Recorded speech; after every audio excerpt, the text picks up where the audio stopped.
Good evening, good evening, good evening. Welcome to the employment webinar for Wales, hosted by the Macular Society. For those of you who don't know me, my name is Colin Daniels, and I'm the Working Age Service Manager. I've been working for the Macular Society for, I think, well, it's about 7 years now, but I've been doing this job as the Working Age and Young People Service Manager for about the last 3 years. And one of the things that I've done for many years is supported people with sight loss or blind and partially sighted people into work, and also supported them to retain jobs if they've got an acquired sight loss. And this evening, we're going to have a chat about employment, things to consider about employment when you have sight loss, and also access to work and all sorts of bits and pieces that can support people while they're in work. So here we go. So we're going to go run through our panelists for the evening. So I'm going to start with our two Welsh regional managers. I'm going to start in the north. So, Marian, if you just Marianne, sorry, if you just want to say hello. Good evening, nos da bawb. Lovely to hear from you all. My name is Marian Williams and I'm the Regional Manager for North Wales. Perfect, thanks ever so much. And Adele? Hi, I'm Adele Francis and I'm the Regional Manager for South Wales. Perfect, brilliant. Now our two, we've got two speakers, well, not really speakers, but they're people that are going to come and tell their stories and point people in the right direction. So one of the first person I'm going to introduce is somebody I've been working with for about 15 years. Her name is, and she works for an organisation in Essex. We did have another speaker from Jobsense in Wales, but unfortunately she had the dreaded Omicron to join us this evening. So Zsuzsi has stood in at the last minute, so thank you very much, Zsuzsi. You're welcome. Yeah, hi everyone. My name is Zsuzsi. As Colin said, I'm an employment professional working with blind and partially sighted people the last actually 12 years, but I'm doing employment support the last 16 years, and I work for a charity in Essex, but I tell you all about it a little later. And I'll just introduce Nick. So Nick Thomas, he works for the North Wales Association for the Blind, but he's here to tell us about his story and his journey through work after sight loss, and also the fact that he is a part of Team GB as archery. So we just want to say hi, Nick.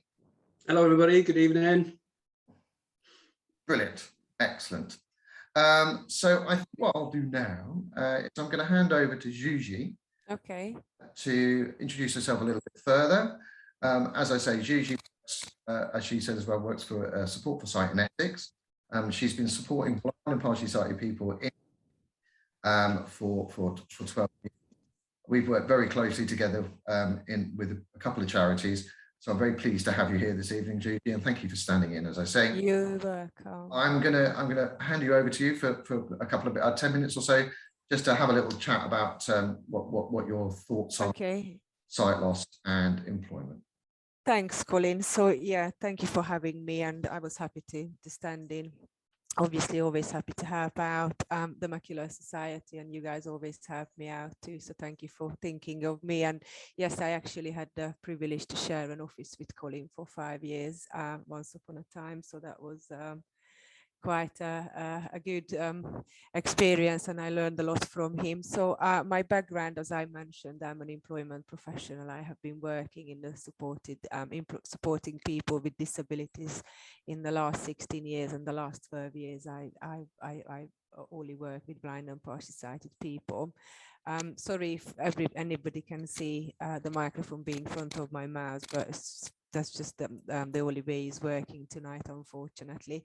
So I work for a charity called Support for Sight. We are based in Essex, and we've been very fortunate to have funding from the big lottery for a 5-year project to support blind and partially sighted people in the Essex area with all employment related inquiries. So we have people who are looking for jobs, We have people who are in work but struggling to keep their employment because of their sight loss.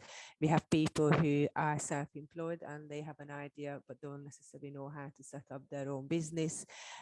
We also support people who have to maybe take ill health retirement, and we also have a number of people who just looking for some meaningful volunteering opportunities. So we support those clients as well. In terms of support for sight, we only cover a small part of Essex, the Mid and West Essex area, but with the big lottery, we are able to cover the whole of Essex and work with other organizations and other partners who refer clients into us, like other societies. Essex is actually, there is 4 local societies, and we work very closely with local job center offices and the disability employment advisors.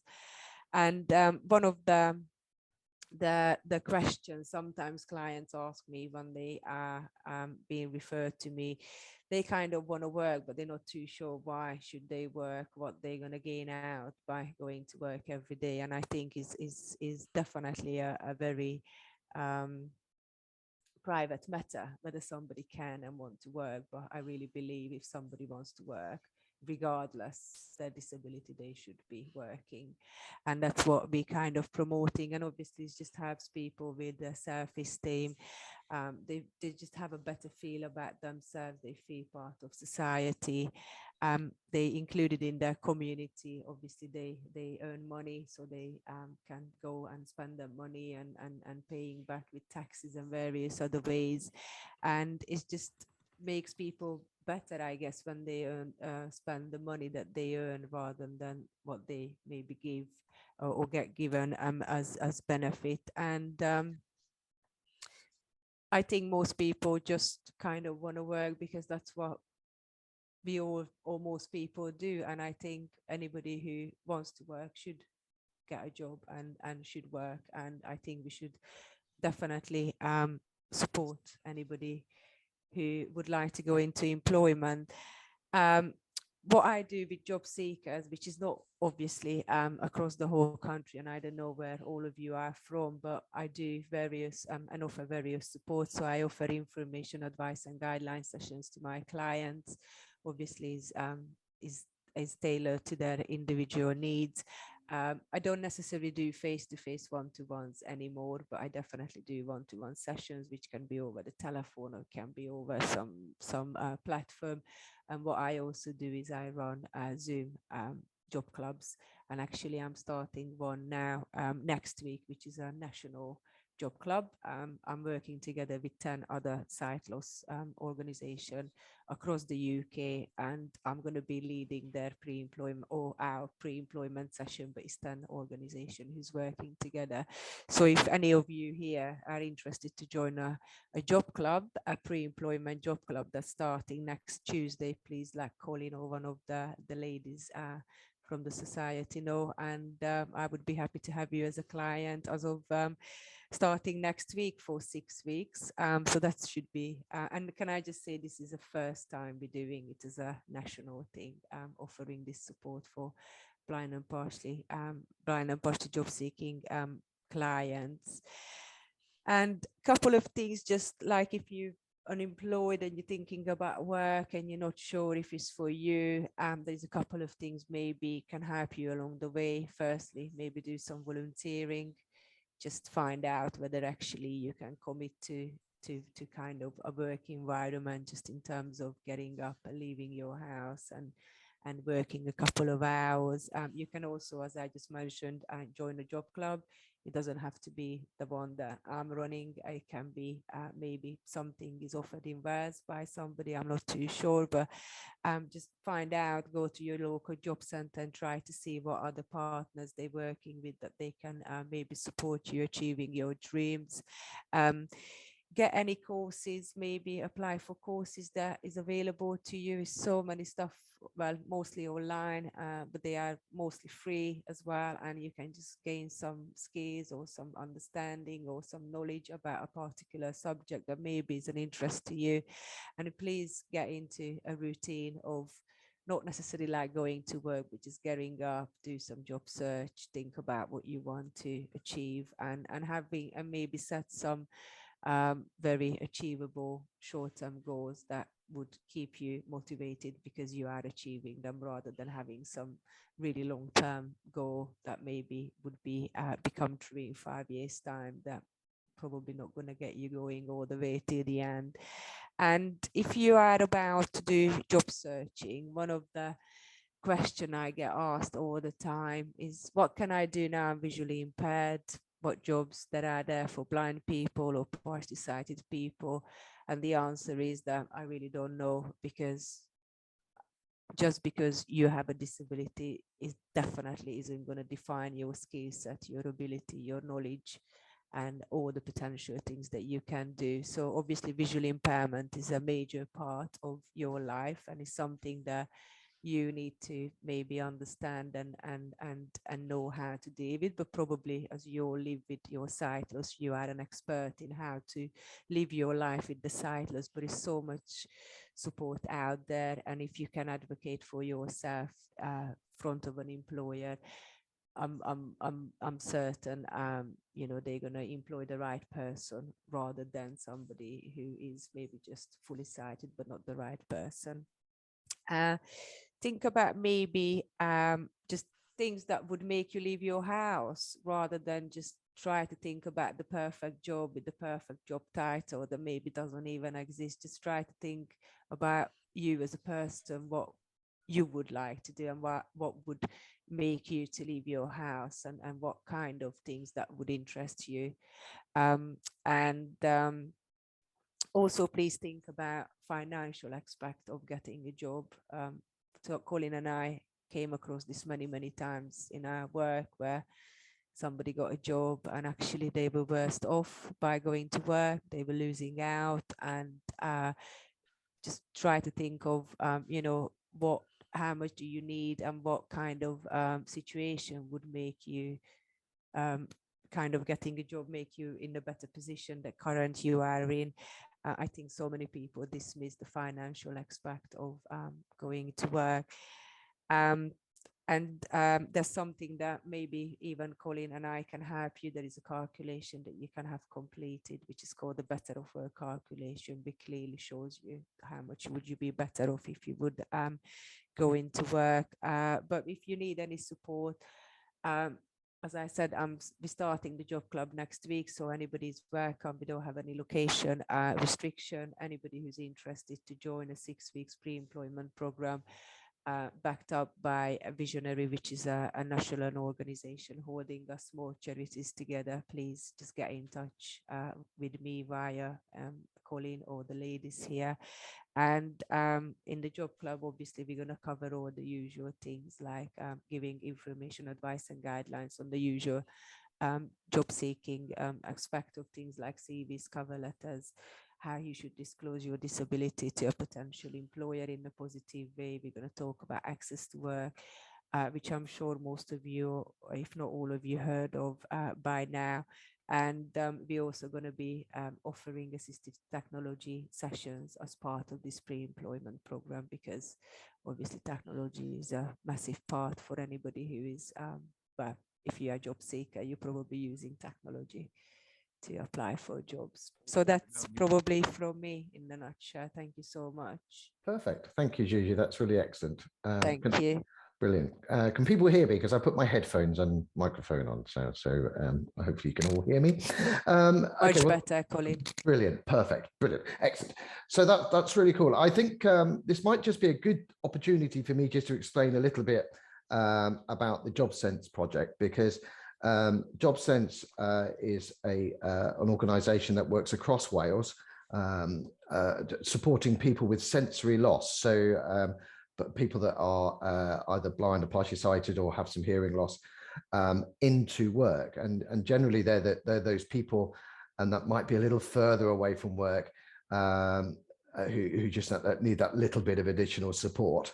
So as Zsuzsi mentioned in her little chat there, that if you're a little for sort of job seeking support and CVs and bits and pieces, and job clubs in Wales. Jobsense would really be the place to probably contact if you're not in work at the moment and you just need that bit of additional support. What I will do, if you want any information about Jobsense, I'm going to ask my support worker Jess, who's also here. I forgot to introduce her. Sorry, Jess. She's going to try and pop some information in the chat. They did send me some blurb, but if she can't do that, if you just want to contact me, and I can pop you in contact with them, and I'll send the information to Adele and Marianne as well. So that's perfect. So that's Jobsense in Wales, that you can get that individual support in Wales. So that's the place to go. So thank you, Zsuzsi, for your introduction and sort of explaining what your thoughts around employment.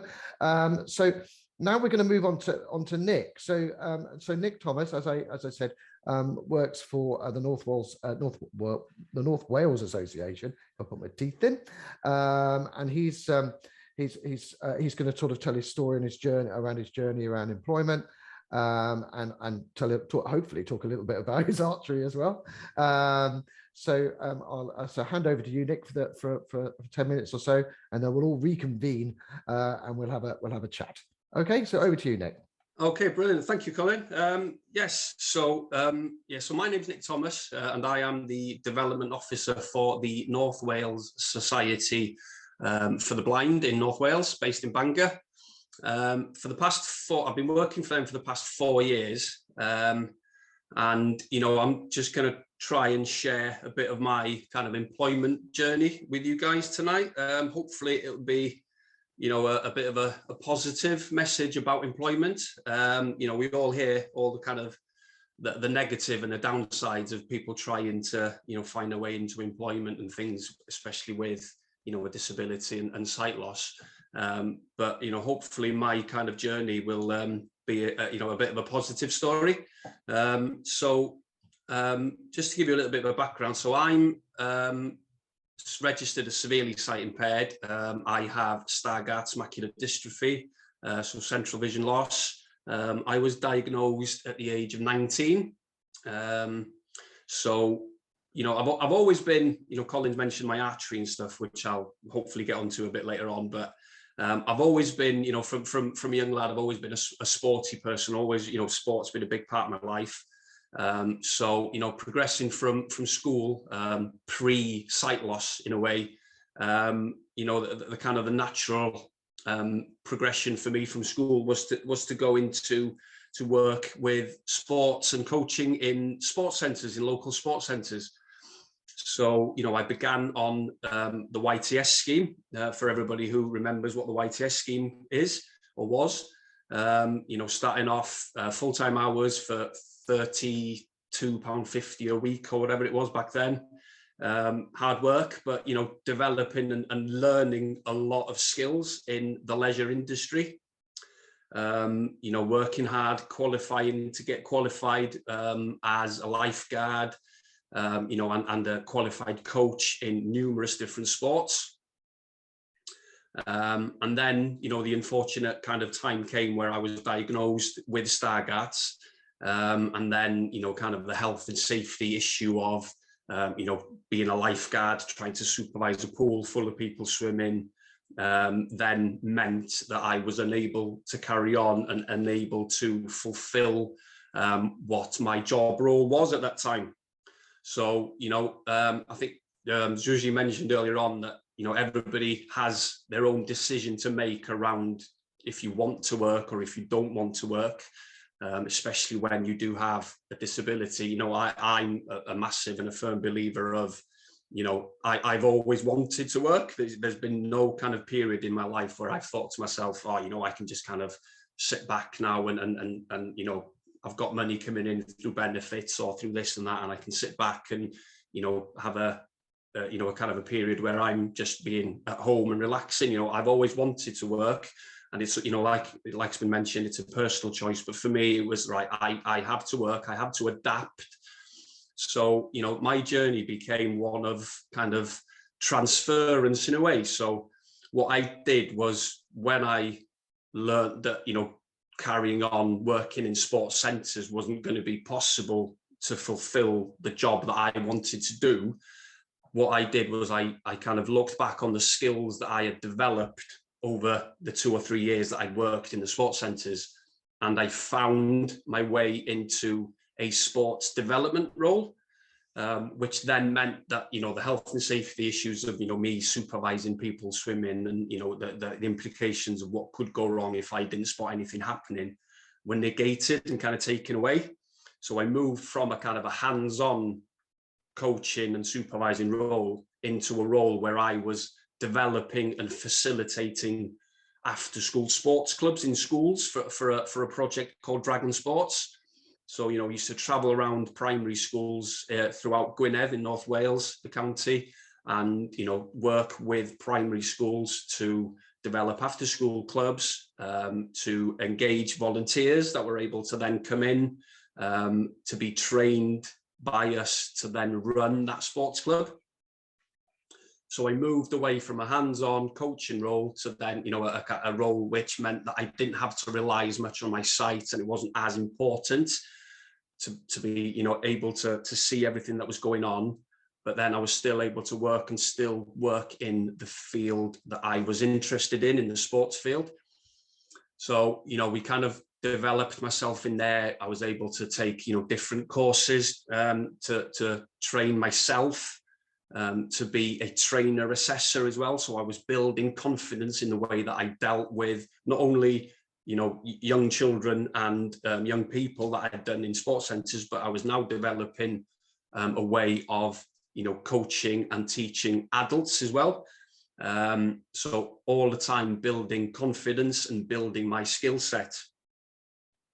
Now, when the time came that role was becoming increasingly difficult for me to fulfill, obviously because of my deteriorating eyesight, and as Marianne will know, the geography around where we live, you know, getting from a base office in Pwllheli to a primary school down in Bala or Dolgella was becoming quite a mission in a way.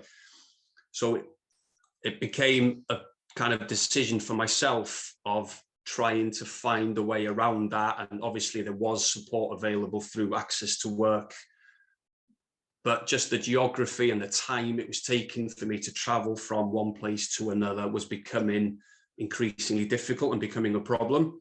So the decision then for me was, right, do I stick in this role and, you know, spend an awful lot of time in the back of a taxi or in the back of a car, not doing what I want to do?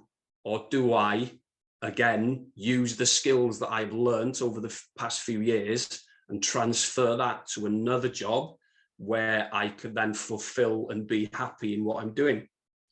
So what I did was I used the skills that I developed by working with primary schools, and I actually moved into a job working in a primary school. So I became a kind of one-to-one teaching assistant for children and young people with additional educational needs and aggressive behaviour, but also using my kind of sporting background to take on the physical education for that school. So every physical education lesson for every class, I was the one taking them. I was developing, you know, the lessons and the lesson plans, and, you know, organising games and fixtures to play against other primary schools. So, you know, that was taking me then again, you know, a kind of a little sideways step from the development and working in the primary schools, still working on the sports side, but then able to develop extra skills and additional skills in working with children and young people with, you know, a wide range of additional needs and disabilities, you know, from autism, you know, people with, there was one with sight loss. So, you know, that was a good kind of way for me to develop working with and pass on my knowledge of sight loss to other people as well. During the period when I was working in a primary school, I also started to volunteer with the North Wales Society of the Blind. So I was volunteering with the rehabilitation team there to work and help them out with VI awareness training sessions. So we were going into university in Bangor, going into different groups and, you know, putting on VI awareness training sessions. And I was also volunteering as a mentor. So for, you know, any young young person coming through, just been diagnosed with sight loss, I was there as a kind of a sounding board, somebody to listen and to pass on my experiences and, things that I found that helped me to cope with my sight loss. I was able to speak to them and kind of tell them and hope that was then able to help them develop and kind of, work their own way and their own path through their sight loss. And then obviously, as I mentioned, I now work for the North Wales Society for the Blind. That came from the hours of volunteering that I did. An opportunity came up to work for them. I applied for the job, obviously got an interview and lucky enough to get the job. And now I consider myself to be in, my kind of dream job. There's nothing about the job I don't enjoy doing. Being able to support other people with sight loss on a day-to-day basis is just something that personally helps me as well. So, I really enjoy getting up and going to work every morning and meeting the people and seeing how, we can help and develop. I do get support from Access to Work. So, it's really important that everybody knows what Access to Work do, what they can offer, because I get travel to work support. We'll get there in a second, Nick. Don't spoil the surprise. Okay, cool, right. But that is something I do use. So, that is a really useful thing to have and help. So I work kind of part-time-ish, I would call my hours at the Society. I work from 8:30 in the morning till 2 in the afternoon, which then allows me to come home and collect my children from school. So I can spend time with my children between, the hours of like 3 and 6. And then during the night time, as Colin mentioned, I do an awful lot of training and developing my archery. So for the past 5 years, I have been a blind archer, believe it or not. And so I've been lucky enough to be selected and chosen to represent Great Britain at para archery. I've been away to a European Championships in 2018, and I also took part at the World Para Archery Championships in 2019 in Holland, where I was very lucky and some would say very flukily won a bronze medal. Oh wow! So I've been been really fortunate, really enjoy it, and so currently ranked number 3 in the world, and working hard and trying to develop to try and get a bit further up in the rankings, and try and get a different colour medal next time. Aiming for something. We've got European Championships coming up in Italy in August, so that's the next step and that's the next aim. But so that's my story, and hopefully a positive one for people to hear. And if there's any questions and things at the end, I'm happy to answer. Perfect. Actually, Nick, that was you've had quite a journey. It's quite inspirational, really. You've sort of gone, you've adjusted all the way through to every stage of your sight loss and your employment, and not let it slow you down. And there's a few things that came up that you were talking about, and Zsuzsi mentioned as well. So I thought we'd go right back to the beginning of all of this. So I'm going to ask you both. Nick, I'll ask you first. So what did you ever feel was the biggest barrier to employment for yourself?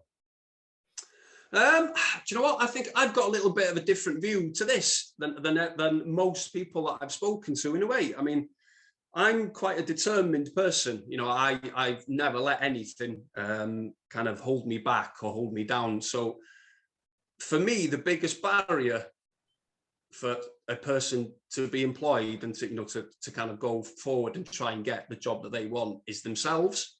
If they let and have the kind of the mentality of letting things get in their way, then for me that's the biggest barrier.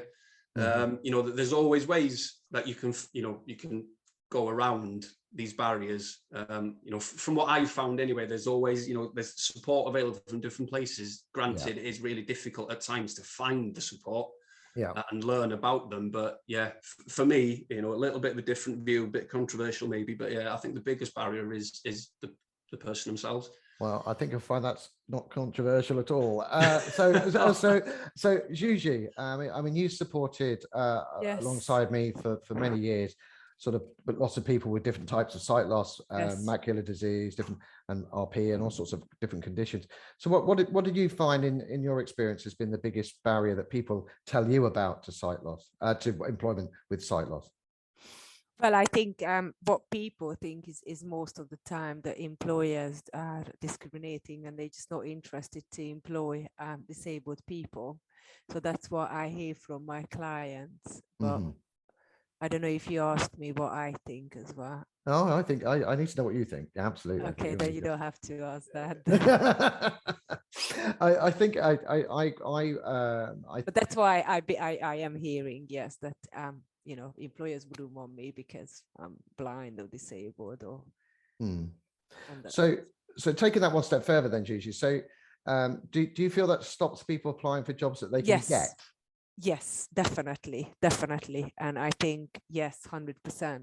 I think what people need sometimes, and what I have done most of the time, is giving them some motivation, and they start believing in themselves. And what advice I give is not rocket science. It's not something, you know, anybody else can tell you. The advice I give people is not the advice, it's about that I believe in them. If they're motivated, and a big word, if they are relevant in the employment market, regardless their disability, they will get a job.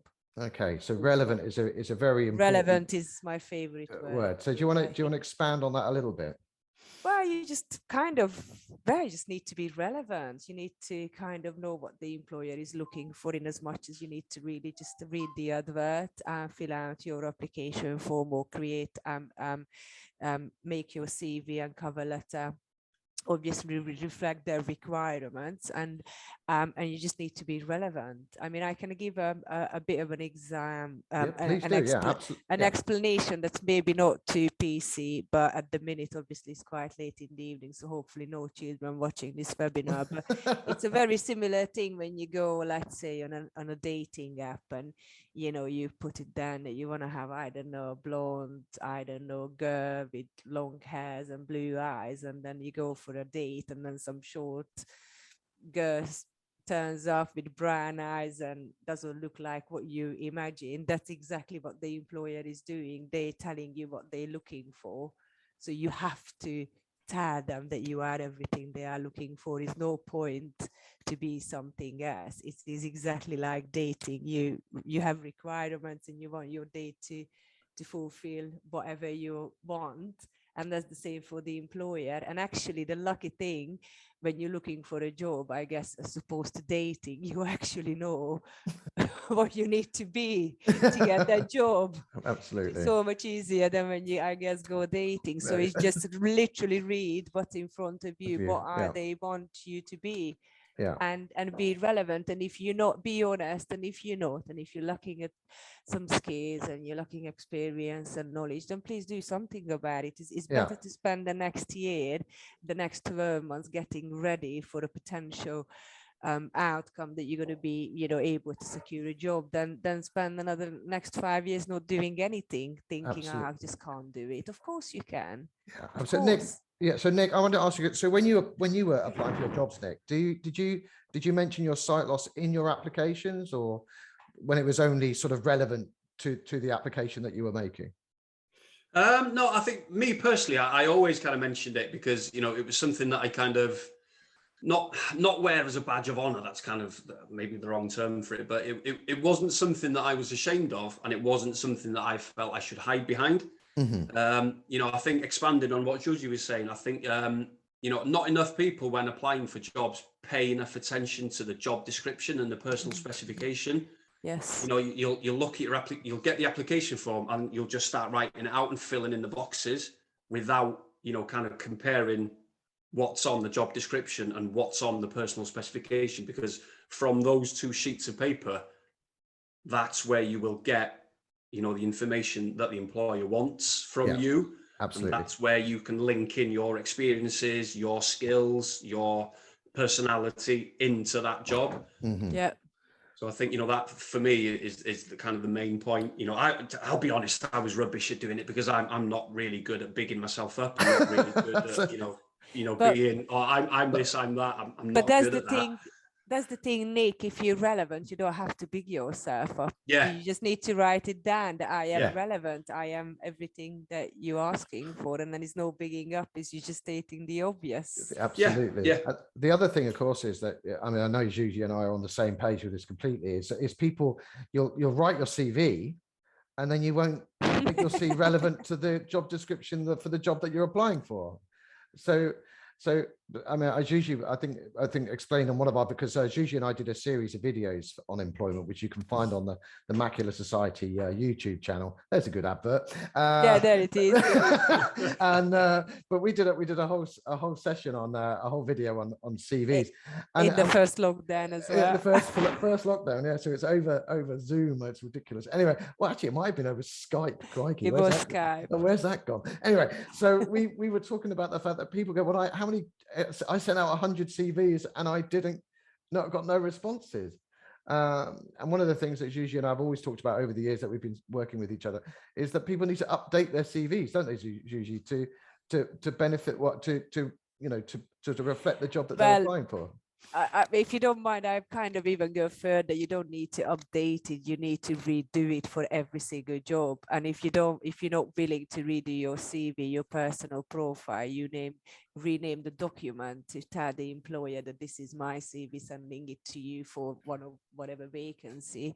If you're not willing to put the effort in, which can take maybe half an hour up to an hour to personalize that CV for each employer, that you're not seriously looking for a job. No, I absolutely agree with you. Yeah, it's looking for a job is, as you know, Colin, is harder than working. it is. Yeah, it's so there is certain things you need to do, and if you're not willing to do it, then you're not serious. No, absolutely. And it is, I mean, and at the end of the day, it's about if you put the effort in and you put the work in, and you will have, I mean, it does take twice as long on average for somebody with a disability or sight loss to get a job. It just does. That's just the facts of the matter. So can I say something on that as well? Yeah, of course. Yeah. It's just a little thing that is also, that can be the case because people don't necessarily understand access to work fully. Yeah. And they not understand that obviously they're going to have barriers, they're going to have issues, but it's not about finding a job where you're not going to have that. There is no jobs where with the sightless you're not going to have issues and barriers. Is about the understanding of that you can overcome those issues. Yeah, absolutely. We're going to talk about access to work in a wee while, just in a couple of minutes. I just what I was going to actually, let's just talk about access to work now, because I've completely lost the thread. So sorry. That's all right. I was it'll come back to me in a flash of inspiration, I promise. So Nick, what do you get from access to work? So I get travel to work. So, you know, I get my a taxi from my house to my job and then back home every day. I do have a travel in work element as well, but obviously over the past few years, it's not been used because of COVID and various reasons. So that's just been sitting there doing nothing. You know, obviously my employer had put in reasonable adjustments in the first place, equipment wise. But you know, I also at the very beginning, I haven't actually done for a few years, but at the very beginning, I did put a claim in for 3 pieces of equipment and software, you know, just to help for me to kind of, you know, to work in an office environment in a way. But yeah, but you know, it wasn't easy. You know, the application forms and, you know, getting response back from Access to Work. You know, I was lucky in a way that kind of the role that I do encompasses technology and accessibility and things anyway. So I was able to, you know, I knew what equipment I needed and I knew where the equipment was going to come from and things like that. So that side of it was quite easy. But yeah, you know, it's not an easy process, but it is worthwhile. Absolutely worthwhile. So Zsuzsi, how many battles with Access to Work have we had over the years? So yeah. So loads and loads and loads. So Access to Work, as Nick so rightly says, it's a government scheme, and it's a grant. So it's not a benefit. It is not a welfare benefit. It is definitely a grant. So do you want to explain a little bit more about the scheme, Zsuzsi? Or me? Yeah, Yeah, of course. yeah. Yeah, of course. So they usually have visually impaired people in 3 ways, exactly what Nick just mentioned. So you can have assistive technology advice, you can support, you can have a travel support from work in the form of a taxi, and you can also apply for a person to help you out who we call as a support worker, and the guidelines from Access to Work that the support worker can stay with you for the whole duration of your working hours, but they can only do up to 20% of your job description. Currently there is a couple of rules. I don't know if you want me to go into Colin with yes, them. please, yeah. So if you you can have access to work or apply for access to work both if you are employed or if you're self-employed. If you're self-employed, you need to earn around £5,800 a year at least, which is equivalent if you would be on employment support allowance. So your business needs to make more, so is financially more. It's better for the government to support you doing your self-employment business than being on benefits. And if you are working, then there is no restriction in terms of how many hours you can work. You can do as little as you want, or you can get a full-time job, but the overall yearly limit, which is capped now on access to work, with access to work, so your assistive technology support, your taxi to and from work, and your support worker hourly rate and their wages has to come below £58,500 per year. And what Nick said is sadly still the case. Nick, is a bit of a hassle to set it all up. That is what I was hoping you were going to say. Yeah, but Right, still, sometimes we have good experiences, mostly we don't, but doesn't matter. I just kind of, as part of my job, to keep clients going and keep them motivating it and say one day you will have that call and it's all going to be okay. Yeah. So, but yeah, I just had a client who applied on the 18th of August and his case was approved 2 weeks ago, and for 3 months nobody got in touch with him for no reason.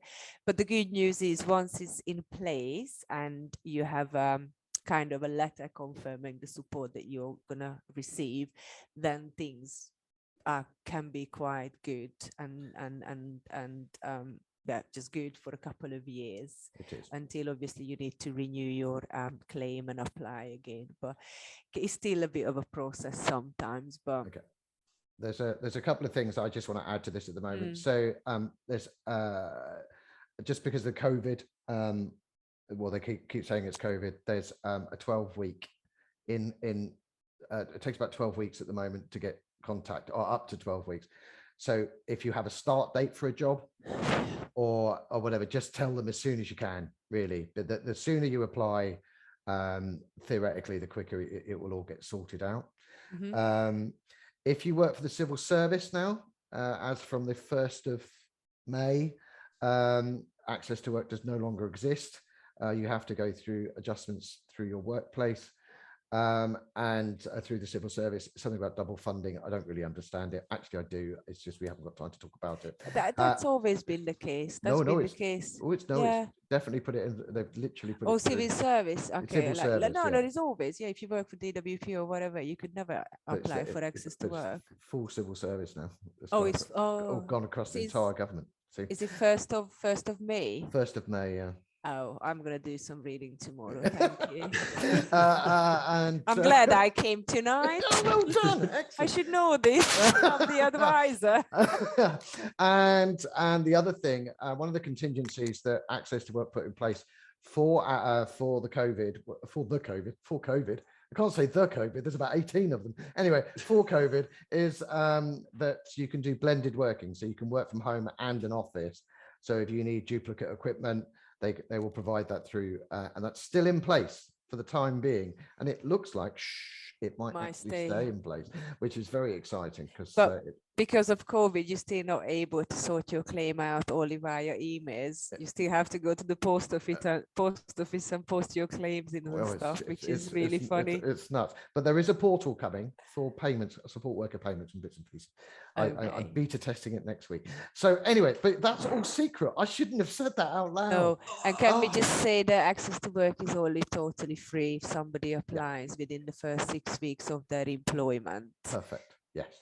Thank you. No, that's all right. That's And good. then the employer has to contribute depending on their size of the employer. Absolutely. But But if you want further advice, you can contact me or Zsuzsi, and we'd be more than happy to talk you through it and support you through it.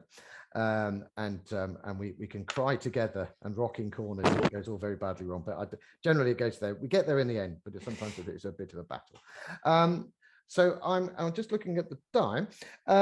So the other thing I just wanted to quickly cover, so Nick mentioned it, and obviously Zsuzsi mentioned it as well, was volunteering. So Nick, how did you feel that volunteering supported you in sort of, you know, up with your skills and things, so you could get the job you have now? You know, I think for me it was kind of exactly like you mentioned now. You know, it was by volunteering. I'd had an idea in my head for maybe 5 years, 6 years before I started work with the society, that I wanted to work at the society. But, you know, at that time, there wasn't an availability, and, you know, there wasn't any scope for development of the roles at the society back then. You know, Marianne was there, and Marianne was doing all the work. So, you know, there was no room for anybody else. So...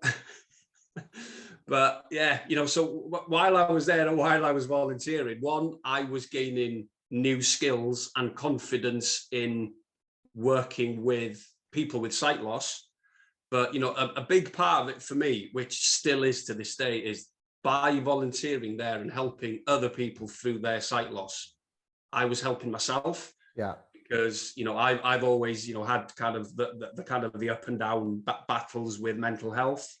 And, you know, I always find that passing on my knowledge, my experiences, and being able to help somebody who is, you know, struggling with something, and then just by, you know, speaking to me and getting advice and listening to my experiences, them being able to achieve something from there really, really does help me. It just gives me a massive kind of, you know, sense of I don't know, of you know, of belief in myself. Mm-hmm. So yeah, so the two things for me for volunteering was, one, I was gaining skills. Yeah. But two, you know, I was getting personal benefits from it as well. Perfect. And Zsuzsi, I know you have lots to say on this subject. On volunteering. On volunteering. Yeah. Well, I mean, I think it's really a good way of bringing a gap, or minimize a gap where somebody's maybe long-term unemployed and they're looking for, maybe they're thinking to get a job.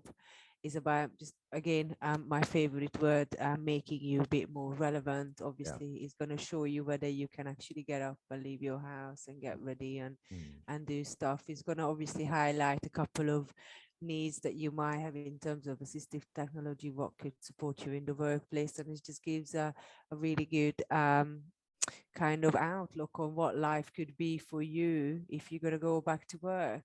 Absolutely. And obviously volunteering is no pressure as such. You can sometimes not turn up if you can't, or you're not up for it, and it's just a really nice kind of easy way to dip your toes into the pool and see whether you like the water or not. Absolutely. And whether you're ready to go back to work. I think that's important. And some people important too. And then also sometimes I have this, like, I don't know,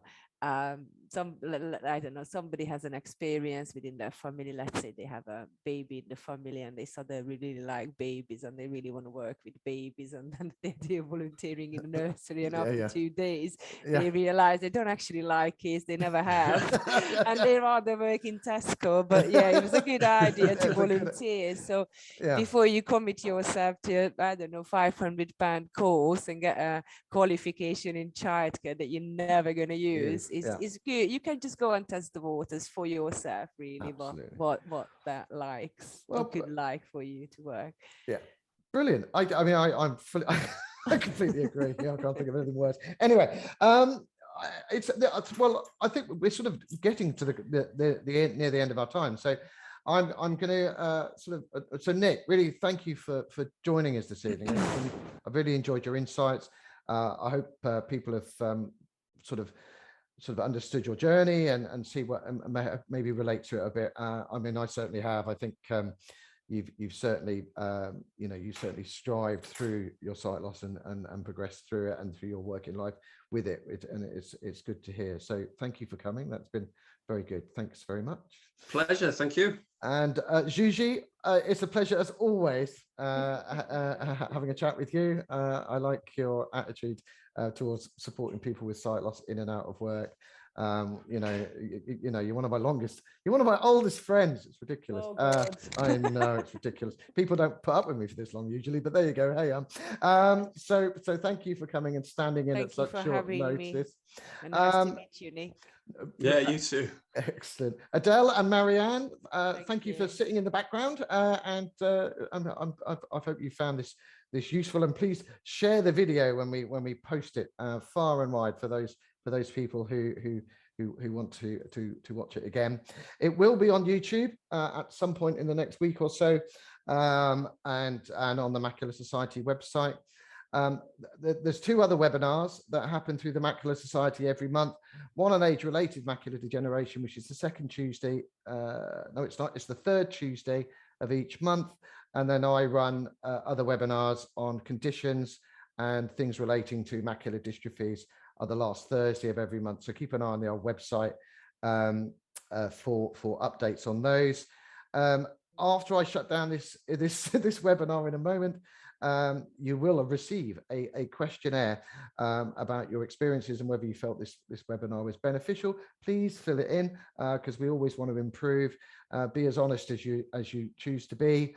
I won't be upset and cry, I promise. So really just leaves me to again thank Nick, Zsuzsi, Adele, and Marianne. Thank you.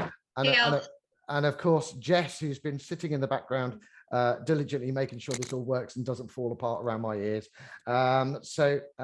Enjoy the rest of your St. David's Day, and I will catch you hopefully at the next webinar. So thanks very much and good evening.